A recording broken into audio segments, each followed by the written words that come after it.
यह कहानी एक डायन की है, काली डायन। इस कहानी का नाम है। दोस्तों, मैंने यह कहानी बनाकर नहीं लिखी।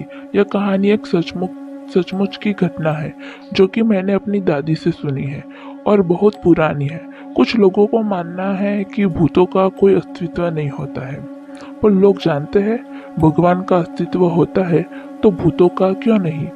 सभी ने रामायण और महाभारत जैसे ग्रंथों में पढ़ा या किसी ने सुना कि भगवान जब इस धरती पर थे तब भी भूत पिशाच हुआ करते थे। भगवान निराकार है। निराकार का अर्थ होता है जिसका कोई आकार नहीं होता। जो लोग जिस रूप में भगवान को पूजते हैं, भगवान उसी रूप में उसे दिखाई देते हैं। तो प्रेम से बोले भक्त और भगवान की जय हो। और समय व्यर्थ न करते हुए मैं आपको अपनी कहानी की ओर ले जाता हूँ। बहुत पुरानी बात है। तब पानी के ज्यादा साधन नहीं हुआ करते थे। लोग कुएं, बावड़ी, तालाब आदि से पानी पिया करते थे। तो यह कहानी भी एक तालाब की है जो कि उस काली डायन के जादू के अमृत से जहर बन गया था। यह डायन कैसे बनी, कैसे इस तालाब का पानी विष बन गया, मैं यह कहानी आपको बताता हूँ। एक गांव में एक औरत के कोई बच्चा नहीं था। वह औरत गांव के मुखिया की पत्नी थी। उसके उसके शादी को काफी समय हो गया था। सब लोग उसे बाज कहते थे। सारे गांव वाले उसका मुंह भी नहीं देखना कहते थे कि इसका मुंह देख लिया तो पूरा दिन बेकार चला जाएगा। पर मुखिया की पत्नी थी, इसीलिए लोग थोड़ी बहुत बातचीत कर लिया करते थे। एक दिन गांव में एक फकीर बाबा भिक्षा मांगते हुए आ पहुंचते हैं। तो वह बताते हैं कि मैं उसका हाथ देख जाता है और कहता है, आपको बच्चा नहीं है ना। वह बोली, आपको कैसे पता चला। वो बोला, हम हस्तरेखा में निपुण हैं और हाथ देखकर यह बता सकते हैं कि क्या होने वाला है, क्या होगा। वह बोली, अच्छा तो यह बताओ कि मेरे बच्चा कब होगा। तो उसने कहा, आपको भगवान ने बच्चा तो नहीं दिया है, पर मैं एक रास्ता बताता हूँ, वह सुनो। अमावस्या की रात, काली रात थी। चारों तरफ से आवाजें आ रही थी। कहीं शियार तो कहीं कुत्ते भौंकते, ऐसा लग रहा था उसे कि जैसे यह रात जाने क्या कयामत ढहेगी। अचानक उसे एक गाय के बछड़े के रंभाने की आवाज आई। वह समझ गया हो न हो यही सारे गांव की बर्बादी का कारण है। मुखिया ने दिमाग में एक आइडिया आया कि क्यों न मैं चलकर देखूं कि यह कहाँ जाती है। वह उठकर चल दिया। उसने आगे चल के देखा कि पड़ोसी के गाय का बछड़ा का काटा हुआ मुंड पड़ा है और उसके धड़ को वह औरत खींचकर पीपल की ओर ले जा रही है। और ले जाकर उसने वही शब्द दोहराया, यह लो प्यासी आत्माओं, मैं तुम्हारे लिए भोजन लाई हूँ। मुखिया यह सब नीम के पेड़ से छुपकर देख रहा था। एकदम वह क्या देखता है कि चार काली छाया वहां प्रकट हुई। देखते ही देखते वह ऐसे भयानक शरीर में बदल गई कि उसे देखकर उसके शरीर से ये रोंगटे खड़े हो गए। उन्होंने ये बड़े बड़े दांत, लाल लाल आंखें, शरीर पर पूरा जला हुआ, बड़े बड़े नाखून। आंखें तो ऐसे चमक रही थी कि बार बार बदलने वाली लाइट चल रही हो। इतना भयानक दृश्य उसने अपनी जिंदगी में कभी नहीं देखा था। वह क्या देखता है कि वो चारों भूत और उसकी पत्नी उस लाश को खाने लगी, दोनों हाथों से लपालप, जैसे कि कोई भूखा व्यक्ति खाने पर टूट पड़ता है। ये सब देखकर मुखिया के पैर के नीचे, पाँव के नीचे से जमीन खिसक गई। उसकी पत्नी एक डायन है। जब उन्होंने सारे मांस को नोच नोच कर खा डाला, तब उसने एक भूतों की एक बात सुनी और कहा कि बस 3 दिन बाद फिर अमावस्या है और हमारी शक्ति उस दिन बढ़ जाएगी। तब हम तुम्हें पूरी शक्ति सौंप देंगे और तुम अपनी मर्जी से कुछ भी कर सकती हो। तुम गांव वालों को अपनी उंगली पर नचा सकती हो। उसने यह सब कुछ सुनकर सारे गांव को चोरी चोरी जगा करके कहा, देखो मैं तुम्हें बताता हूँ कि तुम्हारी बर्बादी एक डायन की वजह से हुई है। और सब ये कहा कि अपनी अपनी लाठी उठाओ और चलो मेरे साथ। आज उस डायन का अंत हम सब मिलकर करेंगे।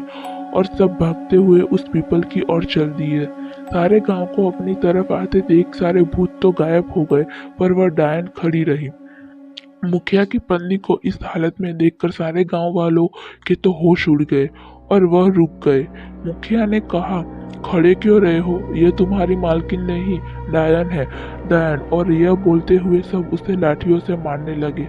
वह अपनी जान बचाकर भागी और भागते हुए उस कुएं में जा गिरी। उसकी साड़ी ऊपर अटक गई और वह चिल्लाने लगी, बचाओ बचाओ। सारे गांव नव कहा, इसे सजा अपने आप मिलेगी, लटकी रहने दो इसे। वह चिल्लाती रही। सारे लोग उसका यह तमाशा देख रहे थे। वह चीखती रही, चिल्लाती रही, मुझे ऊपर निकालो, मुझे पानी पिलाओ। पर किसी ने उसकी सहायता नहीं की। पर वो बार बार यही बोलती रही कि मैं तुम सब गांव वालों को बर्बाद कर दूंगी। एक एक को मैंने पानी के लिए नहीं तरसाया तो मेरा नाम भी काली दया नहीं। यही नाम दिया है तुमने मुझे, मैं तुम्हें छोड़ूंगी नहीं। 2 दिन तक उसकी लाश यूं ही लटकती रही। तीसरे दिन अमावस्या थी। उस दिन की रात के बाद उस लाश का पता नहीं चला कि कहाँ गई उसकी लाश, जबकि कुआं बिल्कुल सूखा था। उस बात को काफी टाइम हो चुका था। लोग उसके बारे में भूल चुके थे। कुछ दिन बाद ऐसी ऐसी खबर सुनने में मिली कि कुएं से आवाजें आती है। कभी वही बात सुनाई पड़ती है कि मैं तुम लोगों को पानी के लिए तड़पा दूंगी, और कभी रात में मंत्रों की आवाज आती है। लोग उस राज को समझ रहे थे कि उसका जब तक शरीर नहीं जल जाता तब तक उसकी आत्मा भटकती रहेगी। कुछ दिनों बाद गांव के कुएं का अचानक पानी सूख गया तो वो लोग परेशान हो गए। कुछ कुछ दिनों बाद क्या देखते हैं कि जिस कुएं में वह मारी थी वह पानी से भर गया था। वह आश्चर्य देखते हुए कुछ लोगों ने कहा, क्या पता है कि उसी ने यह सब किया हो। कुछ लोग कह रहे थे कि उस बात को बहुत समय हो गया है और वो यहाँ कहाँ रखी है, और कहाँ चलो पानी इसी से खींच के पिया करेंगे। सुबह जब कुछ लोगों ने कहा, चलकर पानी खींचते हैं। जब कुएं के पास पहुंचते हैं तो कुएं में पानी नहीं। यह सब देखकर लोग आश्चर्य में पड़ गए कि पानी कहाँ गया। तब उसमें से एक अजीब आवाज आई, कहा था ना पानी के लिए तड़पा दूंगी। मुझे पानी नहीं पिलाया था तुम लोगों ने। हा हा हा हा। अब मैं तुम सबको पानी के लिए ही नहीं, खाने के लिए भी मुहताज कर दूंगी। यहाँ अब कभी पानी नहीं बरसेगा। हा हा हा हा। अब गांव वाले परेशान हो गए। उनके पास पानी खत्म हो गया था। दूसरे गांव से पानी लाना पड़ता था। पानी न बरसने के कारण वह कुआं भी सूखने लगा। तब उस गांव के मुखिया ने भी उन्हें पानी भरने के लिए मन कर दिया और कहा, तुमने जो किया है उसके लिए हम क्यों दुख झेले, जाओ अब उसे भुगतो। कभी कुएं में पानी आ जाता तो कभी नहीं। जब गांव वाले प्यास से परेशान हो गए तो कुछ लोगों ने उससे पानी खींच लिया और उसे जैसे पिया तो उसका शरीर पूरी तरह से सड़ गया। किसी को चर्म रोग हो गया, किसी के हाथ पैर गलना शुरू हो गए। यह भयानक दृश्य देखकर और लोगों ने तो उसे छुआ तक नहीं। अब गांव वालों की बुरी दशा हो गई।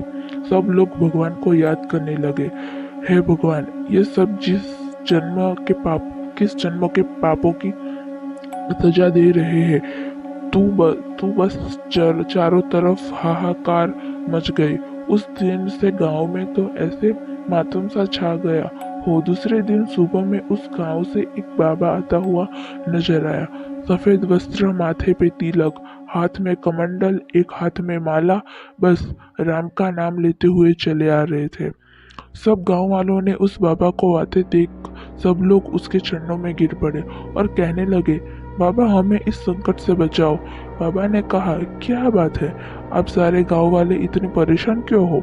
तब बाबा को मुखिया ने सारी बात बताई। तब बाबा ने कहा कि मैं तुम्हारी इस काम में अवश्य मदद करूंगा, और कहा मैं कल अपने शिष्य विराट को लेकर आऊंगा, क्योंकि इस काम के लिए मुझे एकदम सद्भाव और ईश्वर पर विश्वास करने वाले व्यक्ति की जरूरत है, और वह में भी निपुण है। आप लोग धैर्य रखिए, मैं अवश्य वापस आऊंगा। यह कहकर बाबा वहां से चले गए। दूसरे दिन सूर्य उदय होने से पहले वह अपने शिष्य विराट के साथ उस गांव में पहुंच गए। सब लोगों ने बाबा को प्रणाम किया।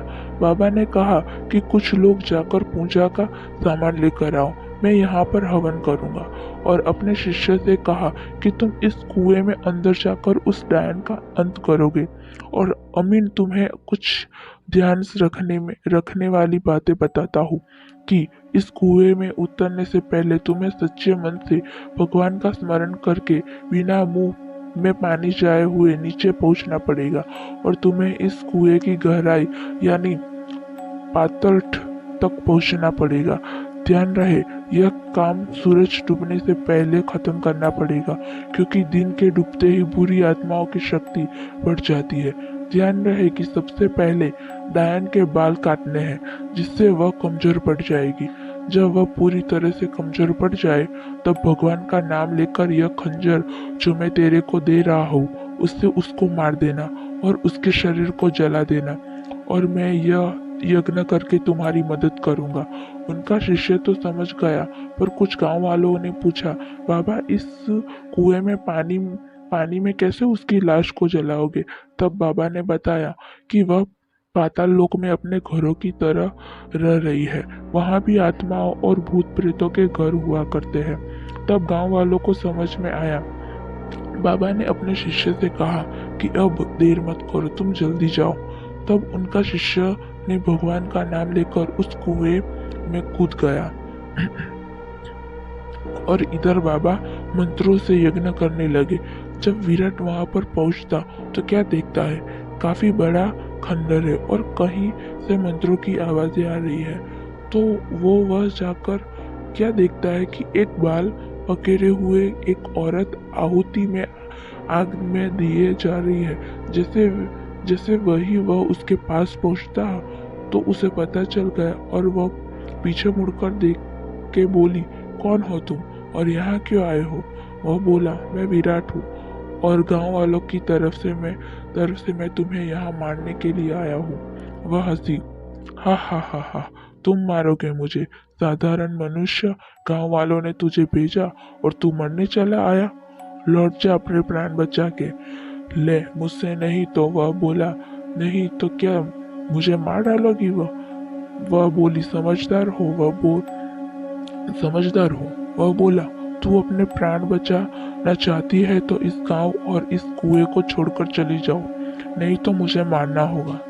उसने इतना कहकर जैसे ही उसके ऊपर उसे मारने को झपटा, वह एकदम गायब हो गए और उसका बार खाली निकल गया। अब उसे उसकी आवाज सुनाई दे रही थी। अब वह क्या करे? उसके पीछे से उसे एक बार उसने उसे ऐसा मारा कि उसका सिर दीवार से टकराया और बेहोश हो गया। तभी उसे उसके गुरु की आवाज सुनाई दी, बेटे, अपनी आत्मा की शक्ति से देख और भगवान का ध्यान लगा, तुझे सब कुछ नजर आएगा। उसने भगवान का ध्यान करके आंखें खोली तो उसे वह डायन दीवार से छुपी हुई नजर आई और उसके बाल दिख रहे थे।